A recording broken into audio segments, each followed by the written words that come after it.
Streaming live on Facebook, YouTube, Twitch, and blasttheradio.com, this is The Lowell Green Show.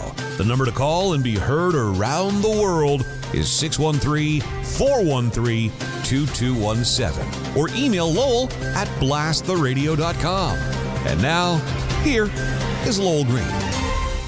Thank you, John. Oh, man. You got to hand it to the liberals, eh? Don't you just love the liberals? I mean, these guys, some of them anyway, invented sleaze, right? There are just no depths to which the average liberal will not sink. No lie that they will not gladly engage in. Look at this guy, Nathan Stahl. Nathan Stahl. Does that name ring a bell? Well, if you lived in Toronto, it probably would. He's a Toronto geriatric specialist, and he is a member of Ontario's Science Table, which, as you know, has been front and center in advising the Ford government concerning COVID strategies. It's been very, very vocal in that regard. Stahl, over the past several months, has become a media darling over this whole COVID situation, because he's ever ready to state his views about almost anything.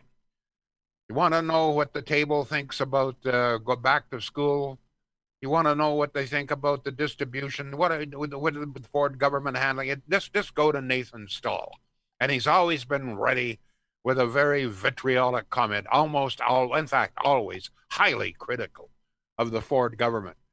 Way back in the early days when Ford was begging Trudeau for vaccines. Remember those days? We didn't have any vaccines for about the first 4 months, right? Or very few.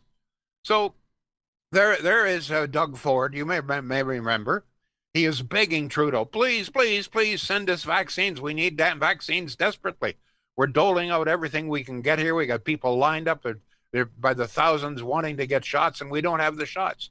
So out comes Nathan Stahl, member of the Science Table, highly critical of Doug Ford and the way he's distributing. It was unbelievable. But see, in the media, as I say, they consider this guy a darling. I mean, the media loves to find somebody that'll give them a fast statement, particularly one that's critical of the premier, and in particular, critical of a conservative premier, right? Not so much fun being critical of a liberal, but it's really, really fun if you can find somebody that will be really, really, really, really critical all of the time about the conservatives. And so with Nathan Stahl, but they treated this guy, Nathan Stahl, as an independent medical advisor. He was treated with kid gloves, and his opinions were sacrosanct and, headlined, et cetera, all of the time.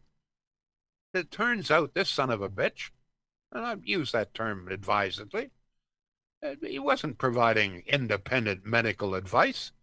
He was campaigning for the Liberals. Not only was he campaigning for the Liberals, but he was campaigning for himself. He has finally come out of the closet and declared that he is a Liberal candidate in Toronto in the upcoming provincial election. What a son of a biscuit box, right? Wow. So can you imagine that, John? No. I mean, the media's, the medical expert, okay, the doctor, the scientist. This guy is, a specialist in geriatric medicine. Oh, boy. Member of the Science Table. This guy is really, really important. Let's greet every word that he says breathlessly. He's campaigning the whole time. He's pounding away at Doug Ford as a medical independent, and he's campaigning himself. Ay. And you know what? You'll probably win.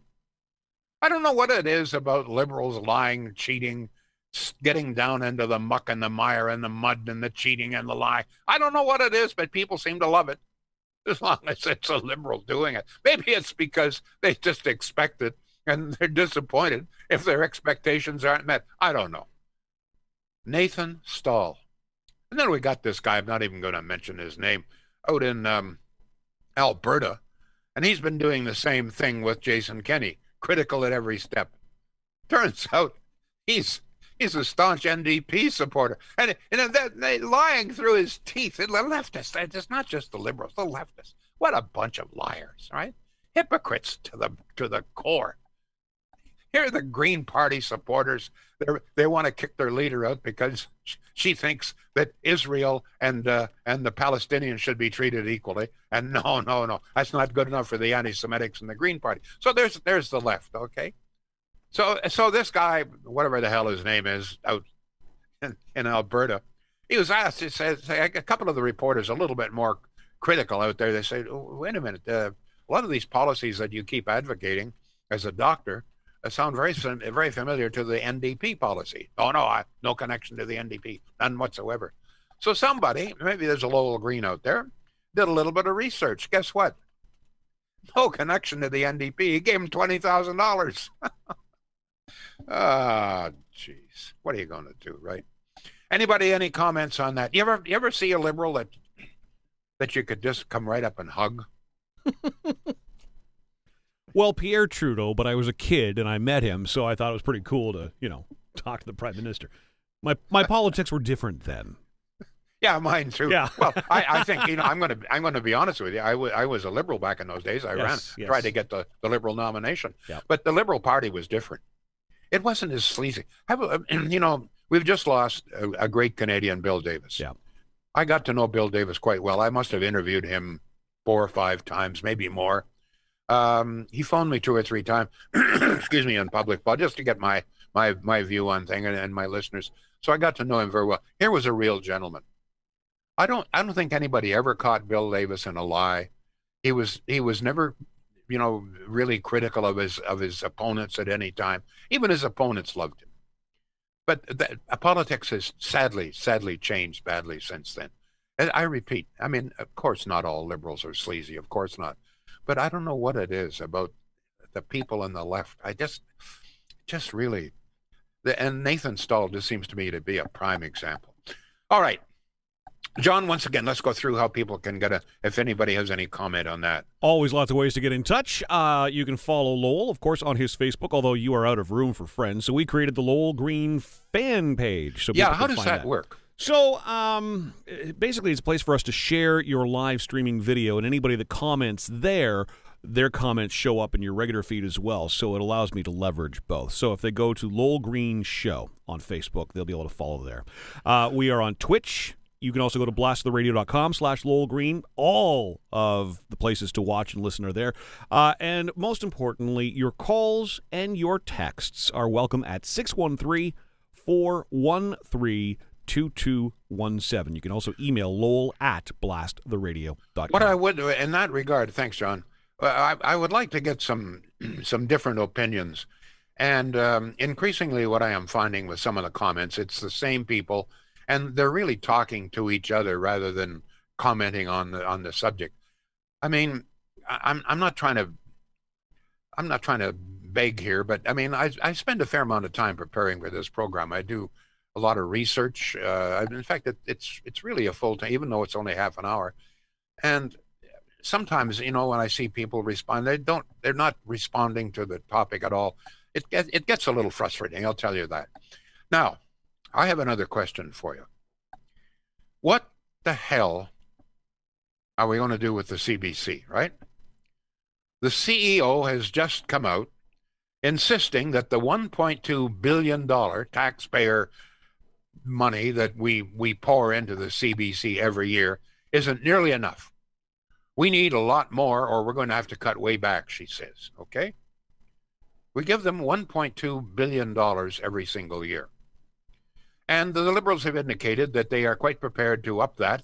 In fact, they're talking about another $300 million, which would raise the CBC taxpayer dollar to $1.5 billion.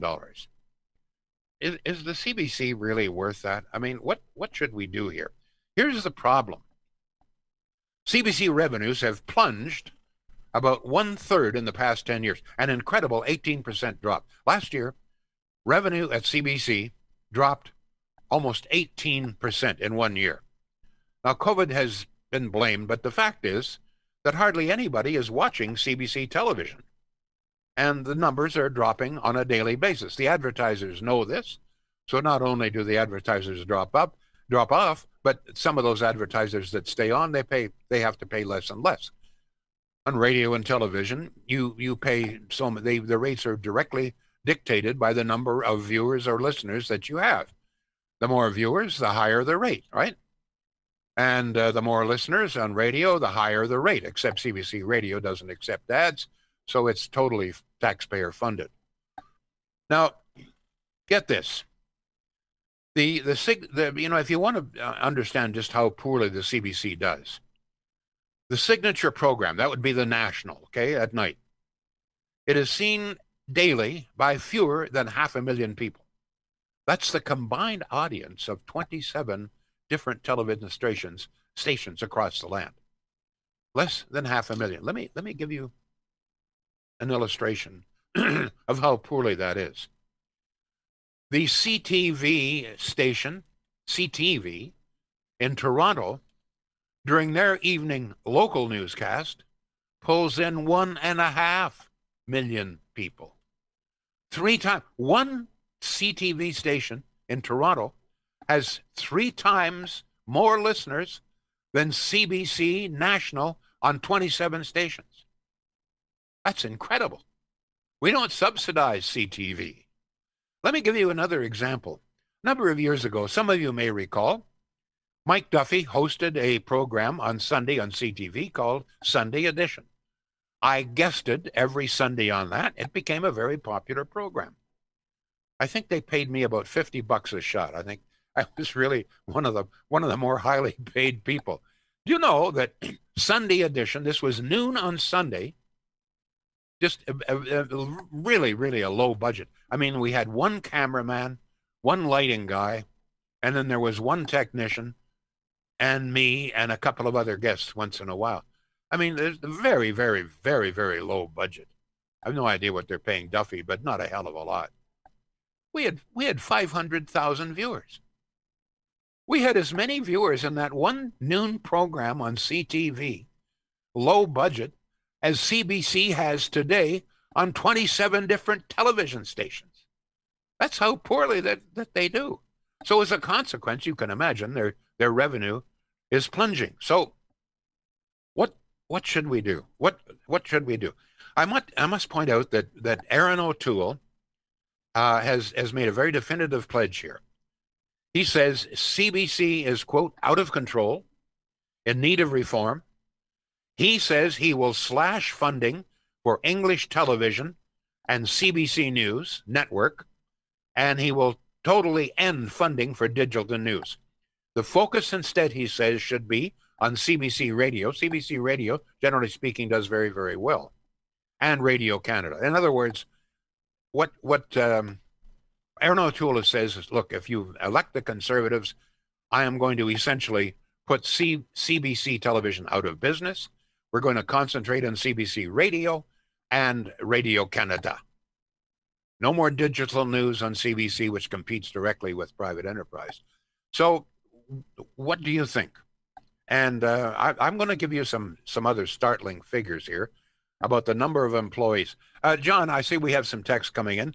Just take a guess. How many employees do you think CBC has? The last figures I have were for March of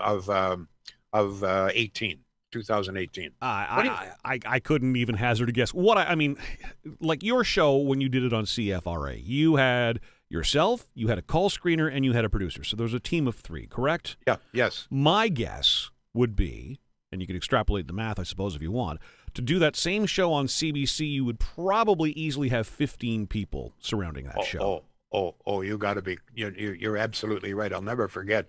I was doing something for CBC locally here. I forget what it was, and they came and they put the little microphone. They have a little microphone that attaches here. Yep. And there was a guy coming down. There's 2 or 3 other guests, and he was putting on the microphone, and mine was just in front of me.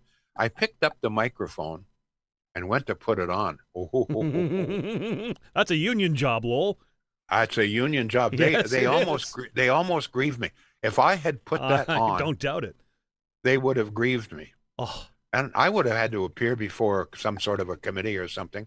So at the last minute, he comes over and he grabs these. That's my job. That you can't touch. Don't. That just gives you an illustration. All right, I'll tell you. As of March 2018, CBC, this is radio television, had 7,000 444 employees. Wow. The average salary, that is bonus and salary, on average in CBC, this is in 2018, $116,749 a year. Good. Are you kidding me? No. Average salary, radio and television in CBC 2-3 years ago, $116,749. That is $56 an hour. And the average executive salary, these are the ones with the high heels, okay? Excuse me. Average executive salary, CBC, $224,395 a year, plus bonuses. Who in private radio today, or private TV for that matter, would be making over six figures? I have no idea. Not many. I don't think so. I don't think so. And I want to tell you that the average salary, and certainly in private radio, is not $116,000. I can tell you that right now. Well, I am trying desperately to find some young broadcasters. They've been offered jobs in other markets, and these companies won't even pay for their move.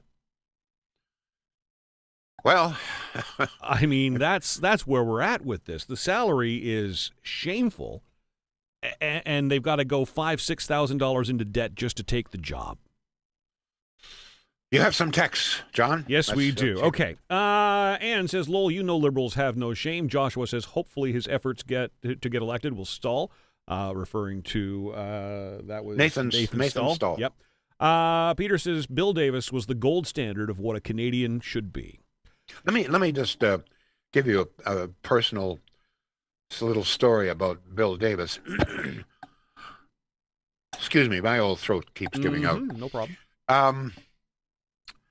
In a way, Bill Davis kind of changed my ideas a little bit about politicians, people wanting to be leaders. I'll never forget, I had him, as I said, a number of times. I interviewed him. He was a very good interview. He was very straightforward, very honest. Not afraid to, by the way, not afraid to deal with the tough issues either, as I recalled. He didn't dance around. But I was kind of, in those days, this is back in the 70s, I was pretty cynical. I was young, smart ass. And I was giving him a rough time. He was a Tory, and at the time I thought that I was a liberal. So I'm giving him a pretty rough time. And he's handling it very well. He's good-natured, good-humored, but I'm really jabbing him, okay? I'm being really more cynical than I should have been. A little embarrassing. And he finally turns to me. This was live on air, and he says, Lowell, you should know that some of us, at least, really just want to do what's best, you know? And it kind of shook me. And I began to realize, you know what?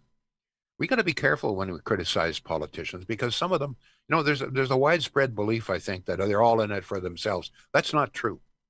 In fact, I know a number of politicians today who care deeply about this country, about this province, deeply. One of them is Pierre Poilievre. This man just cares very deeply about his constituents, and he's not alone. There are many others, including some liberals, by the way. So I guess the lesson I learned was to be very careful, because there are a lot of people out there who are just there, not for themselves, but they really, really want to do something worthwhile.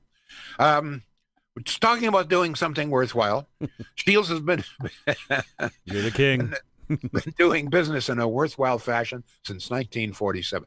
I love that. I think I've told this story before. You walk into Shields, this little store in the main street of Pakenham, the big metropolis of Pakenham, and you look up and there's a big photograph there of three people.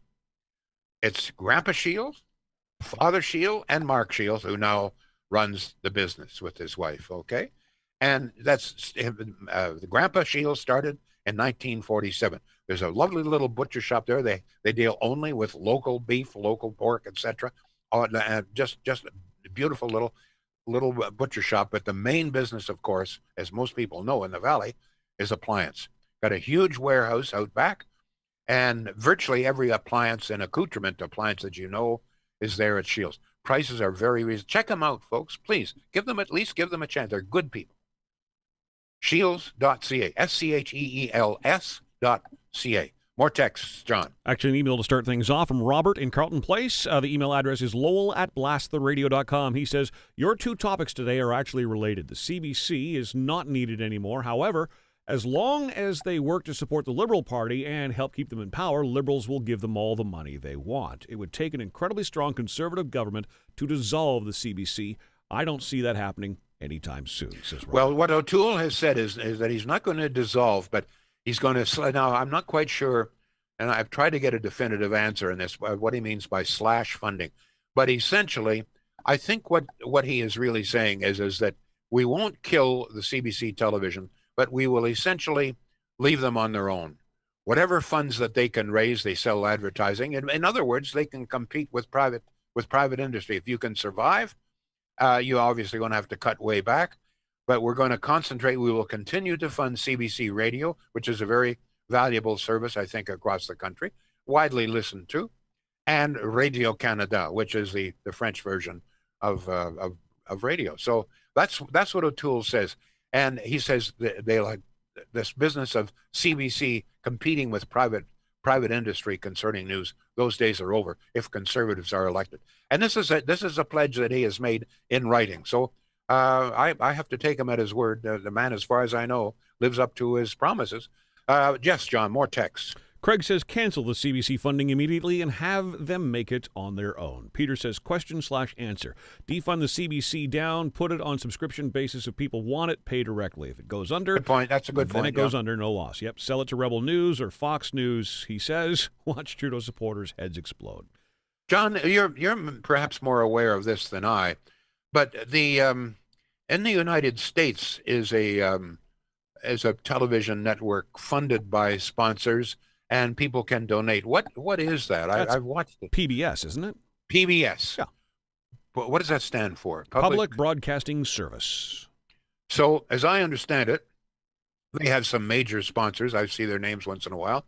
But they also have regular fundraisers during which people who like that kind of programming can support. Maybe that's the answer for CBC television. Yep. People who want that kind of service, maybe they should pay for it themselves. I think much like university radio does. They do fundraisers, etc. If you like the programming, please support it. Yeah, I have no problem with CBC trying to take that on. I mean, you talked about, it's funny, you talked about the television numbers, and then, of course, on the radio side, they do very, very well, to the point they do so well. Commercial radio, when they talk about ratings, when they're out there, either selling or publishing ratings, they take the CBC's numbers out because they're so big. And, well, they don't sell advertising anyway, so why show you how good they are? Yeah, it's very true. Now, there was a time when I first started with the Green Line, and even into the 90s when I relaunched as the Lowell Green Show, when we had ratings, we were still listening to CBC, and there were a number of years in a row where my ratings, I'm pounding myself on the chest here, but my ratings were better than CBC Radio. That's not the case anymore. CBC Radio has come on very strong. I'm not sure why, but I think it's because of the preponderance of commercial. Let's face it. I mean, if radio wants to exist, it's going to have to sell commercials, an increasing number. The cost of doing business, and it continues to increase, although salaries in radio are not all that great. No. More text. Yes, John. Anne asks a question. She says, how does the BBC operate? Well, that's a good question. I you know what? I didn't do that research. I did. I just Googled it for you. Okay, what does it say? Is it? I imagine that it's government-sponsored, right? Exactly. The BBC domestic television channels do not broadcast advertisements. They are instead funded by a television license fee, which TV viewers are required to pay annually. Okay. That's the way, you know what? When television first launched in Canada, you had to buy a license. Yes. That was the way. So that's the BBC, and that there's no government subsidization there, do you know? It doesn't sound like it. It sounds like a similar model to what was suggested earlier, where if you want it, you pay for it. You subscribe to it. Interesting. Yeah. Interesting. Now, by the way, I must say this, that BBC is very highly regarded. The charges that are laid against CBC about supporting the Liberals, which of course are true, those charges are not laid against the BBC. The BBC is generally regarded as a totally neutral, very accurate carrier of the news. And certainly my experience with them, I agree with that. Yes, John, you have more text there? Just to follow up on the BBC, their international television channels, so the ones we see here, they are funded by advertisements and subscription. Okay. By the way, talking about international broadcasting, I don't know what the hell is going on. About a mile up the road, a Richardson Side Road, is a CBC building. Yep. And they are, my understanding is that this is shortwave radio. At least it was. Why we would be funding shortwave radio in today's satellite world is just beyond me. I can't see a need for it. But 2 or 3 years ago, I complained about this, and someone from the CBC phoned me and said, no, that's just a storage place. So wait a minute. They just within the last year, they've added a whole great big new building. I was going to say. Are we paying out millions of dollars for the CBC to store stuff? I mean, what are they storing? I have no idea, but I mean, when you're talking about you're short of money, I mean, the new building, you can be sure you're looking at $1 million, a building that they have just erected here. Oh, yeah. For storage. I don't know what's going on. And this other, I mean, very clearly there's something going on there. Is it international shortwave? I don't know. But why the hell are we funding stuff like that? Yes, John, more text. Joshua says, it's a multi-million-dollar channel universe. The CBC no longer has any relevance or importance. Canada needs a PBS-style model, funded quality programming for those who want it and pay for it. Cheryl says the CBC is not worth it. It may be time to defund it. The money could far be better spent elsewhere in our country. Carrie says the CBC is not worth it. Sean says, used to enjoy Sunday Edition. As for the CBC, the only people I know that watch it lived in Atlantic Canada. Defund the CBC and let them go on their own. And is that true? They watch it in New Brunswick, do they? Well, see, now when I first started going to New Brunswick back 30 years ago, it depended on where the fog was on the Bay of Fundy. You had the rabbit ears on the TV, and if the fog was too thick, you could point it towards St. John and sort of kind of get CTV, maybe CBC, and then if the fog shifted, you could point them back towards Nova Scotia, and you would get CBC sort of kind of from the Annapolis Valley. That is true, actually. I have to tell you, I joined CKSO television in Sudbury in 1957. This was the first independent television station in Canada. Now, it was a CBC affiliate. We took programming from CBC, yep. But it was not a CBC station. CKSO in Sudbury, and I was one of the first employees there. Believe me, it was one of the wildest years I ever spent in my entire life up there. Pretty primitive programming in many cases, but it was interesting. It was interesting at the time because I must tell you that I had 1 year experience in Brantford in radio, and I applied to the CBC because was the only game in town other than local radio, and CBC wouldn't talk to me at all. I always claimed it was because I didn't have a British accent at the time. Let's talk for a moment here about some other good friends of mine at Centennial Glass. Folks, one of the things about Centennial, when they give you a price, I was just talking to someone the other day about this. They're doing a whole project, windows and doors and refitting the entire house. And they got a price from Centennial Glass.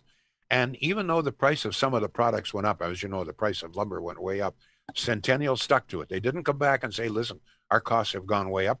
This is the price. They gave it in writing, and they stuck with it, and they did a hell of a great job. This is just one testimonial from Centennial Glass. If it's glass of any kind, windows, doors, mirrors, glass furniture, custom furniture, glass showers, they really specialize in glass showers. Centennial Glass, an Industrial Avenue here in Ottawa, and up there in good old Renfrew. More text coming in. Yes, John. Just a couple of quick ones to wrap up the show for you, Lowell. Terry says the Liberal naked MP for the Pontiac, Will Amos, just quit. And I saw them taking away his furniture 2 weeks ago before it was reported. I hope he took his pants with him. Where's my reporting reward? Can always count on Terry for a giggle. On Twitch, I have no use for the CBC because it's biased garbage. They know they only exist as long as the Liberals are in power, and their reporting shows their contempt for the Conservatives. Cheryl says, I agree that the PBS funding model could work for the CBC. That would be a viable solution. That way, those who want it could pay for it. And Chrissy says, Coronation Street on CBC. They cannot get rid of that. People will cause a riot, including herself. There you go. Now, don't forget, I mean, a program like that, if there's a strong listenership to a particular program, you can be sure that some other network will pick it up. Yes. I mean, that's absolutely. Okay, let's just. But it really raises a good question. Why is a television network paid for by Canadians, supposedly to help Canadian unity, broadcasting a program out of Britain? Beats the hell out of me. Thank you all. We will be back tomorrow. The Lowell Green Show is seen and heard live around the world at 2 p.m. Eastern. Connect with us online at blasttheradio.com/Lowell Green. Can't join us live? Download the Lowell Green podcast. Available on Apple, Spotify, Google, and more. Ask your smart speaker to play the Lowell Green podcast. This is a production of blasttheradio.com.